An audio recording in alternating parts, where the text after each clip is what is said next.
Hello नमस्कार public, स्वागत आहे तुमचं माझ्या नवीन व्हिडिओमध्ये. जसं की आपल्याला माहिती आहे आज संडे आणि संडेचं आपलं एक काम मॅन्डेटरी ब्रो, ते म्हणजे स्वामींची आरती. तर लवकरात लवकर रेडी झालो, स्वामींच्या केंद्रात गेलो, आरती केली. त्यांचा प्लॅन झाला की आपण जाऊया भुलेश्वरला, कारण आत्ताच महाशिवरात्र झाली आणि तेव्हा काय आपल्याला कामामुळे जायला जमलं नाही.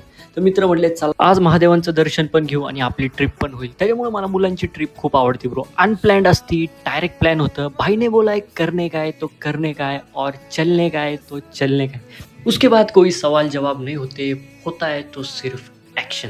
तर खूप दिवस चाललं होतं आपलं भुलेश्वरला जायचं. आणि पुणेकर जर तुम्हाला वन डे ट्रिप प्लॅन करायची असेल तर Bhuleshwar is the best place. भाई इतके पॉझिटिव्ह वाईब्स आहेत. बाहेर इतकं गरम होत होतं पण आतमध्ये इतकं कूल वाटतंय bro. Like architecture is the best. इथले तुम्ही आर्किटेक्चर बघसाल ना, यू विल मेस्मराइज. आणि ही प्लेस तुम्ही नक्की विजिट करा.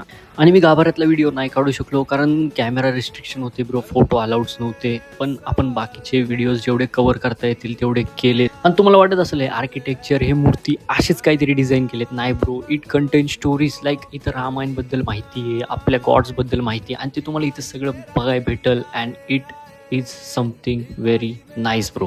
तर त्यानंतर आम्ही दर्शन वगैरे घेतलं महादेवांचं आणि तिथनं आपण निघालो नाश्ता करायला. एक जण म्हटलं इथं मिसळ खूप भारी भेटते, एक जण म्हणतोय अरे तिकडे भेळ खूप भारी भेटते आणि एक जण म्हणतोय अरे तिकडे चहा खूप भारी भेटते. मग काय, नाश्ता एकीकडं, मिसळ एकीकडं, चहा एकीकडं आणि जे करायचंय ते सोडून आम्ही फिरतोयच भलतीकडे. पण एक सांगतो ब्रो, मज्जा खूप येते.